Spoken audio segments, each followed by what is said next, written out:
Max was 25 when his $300 junk car gave up on him right in the middle of the road. No warning, no mercy. Just a sudden cough from the engine, then silence. He sat there, gripping the steering wheel, staring at the empty highway ahead like it had personally betrayed him. The thing is, that car was never supposed to survive this long. Rust crawling under the doors, paint fading like it had been through 10 lifetimes. The kind of car people laugh at before you even step out of it. Max turned the key again. Nothing. He hit the steering wheel once. Still nothing. A hot wind pushed through the cracked window, carrying dust from the roadside. Trucks rushed past him, shaking the whole car with their speed. Every driver gave him that look. Yeah, that look. Half pity, half judgment. Max leaned back, exhaling slowly. "You've got to be kidding me," he whispered. But it wasn't kidding. This car was dead in the worst possible place. Now think about this. That car wasn't just transport for Max. It was everything. Work rides, job interviews, grocery runs. His whole life moved inside that broken metal box. Without it, he was stuck. No money for Uber, no backup plan, nothing. He stepped out, kicking the tire like it owed him answers. The sun was brutal, burning into the cracked pavement. Sweat rolled down his forehead as he popped the hood. The engine stared back at him like a closed mouth. Max wasn't a professional mechanic, but he knew enough to understand when something was gone for good. And this looked gone. He tried the battery, checked wires, hit the engine with his palm like that would magically fix it. Nothing worked. A pickup truck slowed down beside him. The driver leaned out, smirking. "Need a ride? Or you just decorating the highway?" A couple of guys inside laughed. Max forced a smile. "I'm good." The truck drove off, leaving dust and noise behind.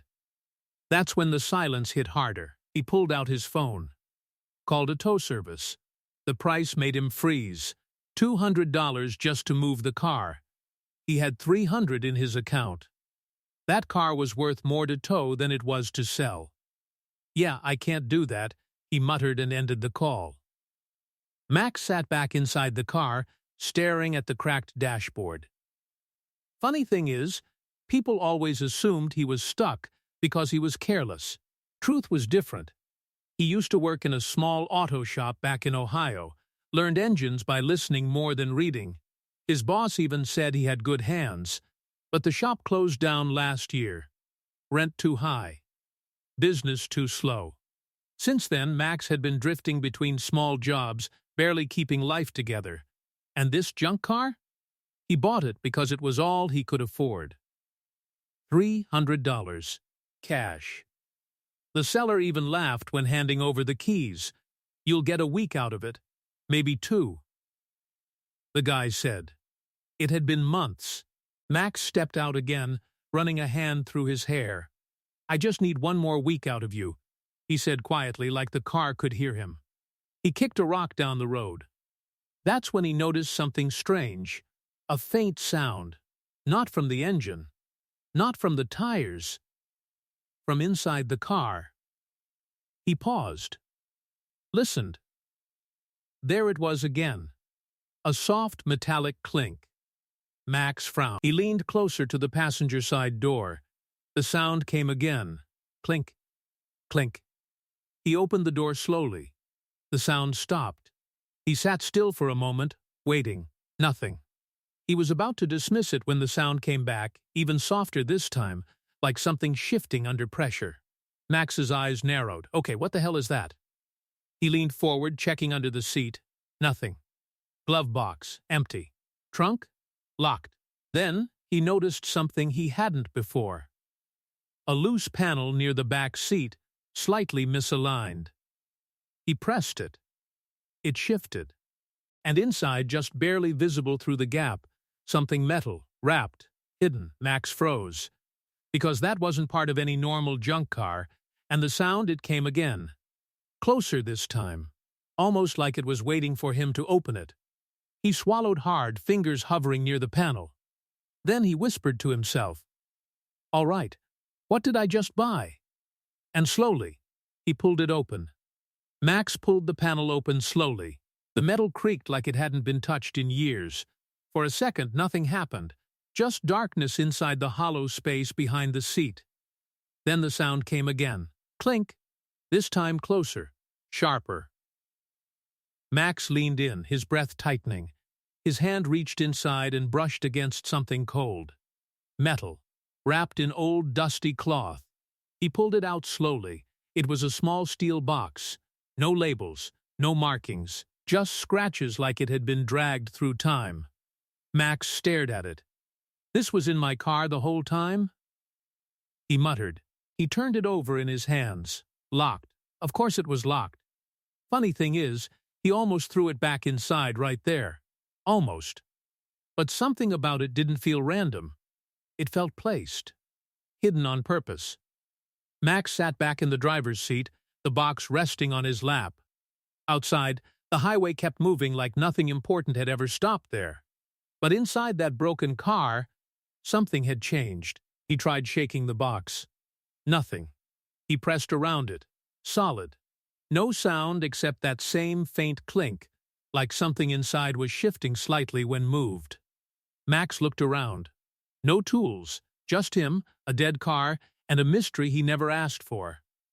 He laughed under his breath. Yeah, because my day wasn't bad enough already. He checked the glove box again. Old screwdriver, half-broken flashlight, and a rusty wrench. Not great. But enough. Max started working on the lock. Scraping. Twisting. Trying different angles. Minutes passed. Then, an hour. Sweat dripped down his face, falling onto the metal box. Still locked. At one point, a biker stopped nearby, watching him from a distance. "You all right, man?" the biker asked. Max didn't even look up. "Yeah, just busy." The biker shrugged and left. Max kept going. But here's the thing. The more he tried to open it, the more careful he became. Because now he was sure. This wasn't random junk. This was hidden for a reason. Finally, after what felt like forever, the lock clicked. Not loud, just a soft, tired sound. Max froze. He stared at it, then slowly opened it. Inside wasn't money, not jewelry, not drugs, something worse, and better. A stack of old documents, faded papers, a small black drive taped to the bottom, and a folded map with handwritten marks all over it. Max blinked. "What is this?" He pulled the papers out carefully. The first page had a name. Not his. Another man. Followed by addresses, numbers, dates. His heart started picking up speed. He flipped another page. Bank records, transfers, hidden accounts. Then he saw it. A note written in rushed handwriting. "If you found this, don't go to the police first." Max stopped breathing for a second. Funny thing is, that sentence alone changed everything. He looked up at the empty road ahead. Traffic still moving, world still normal. But now it didn't feel normal anymore. He checked the black drive, plugged it into his cracked phone charger adapter. A folder popped up. Encrypted files, video clips, audio recordings. Max swallowed hard. "This is not just junk," he whispered.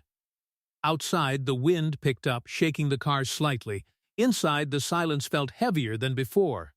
He played the first file, static, then a voice, low, controlled. "I hope this reaches the right hands." Max leaned closer, and that's when the engine suddenly made a sound behind him, even though the car was still dead. Clink, from inside the dash this time. Max froze, slowly turned his head, and realized something terrifying. The hidden box wasn't the only thing inside this car that didn't belong to him, and whatever was in here was still active. Max didn't move. The sound inside the dash echoed again. Clink. Not random, not broken. Like something alive inside metal.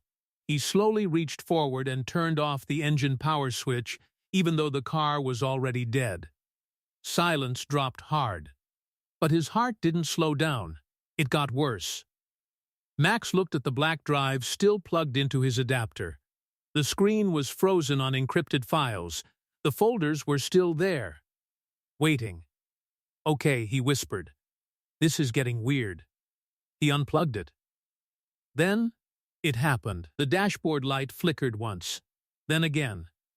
Even without the key. Max backed away from the steering wheel. "No way," he said under his breath. He opened the glove box again. The flashlight inside suddenly turned on by itself. A weak yellow glow filled the car.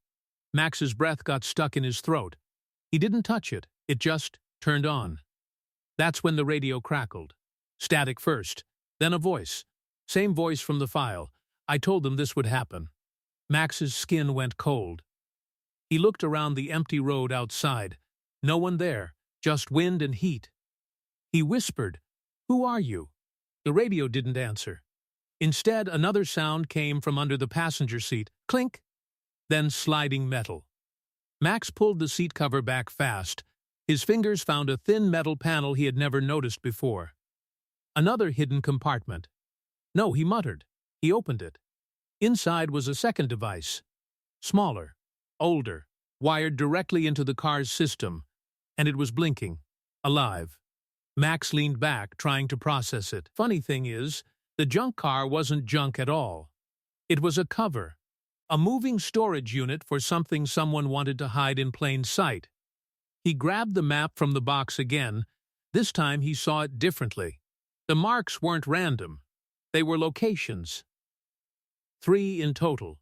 One of them was circled hard, and written next to it, "Do not let it reach here."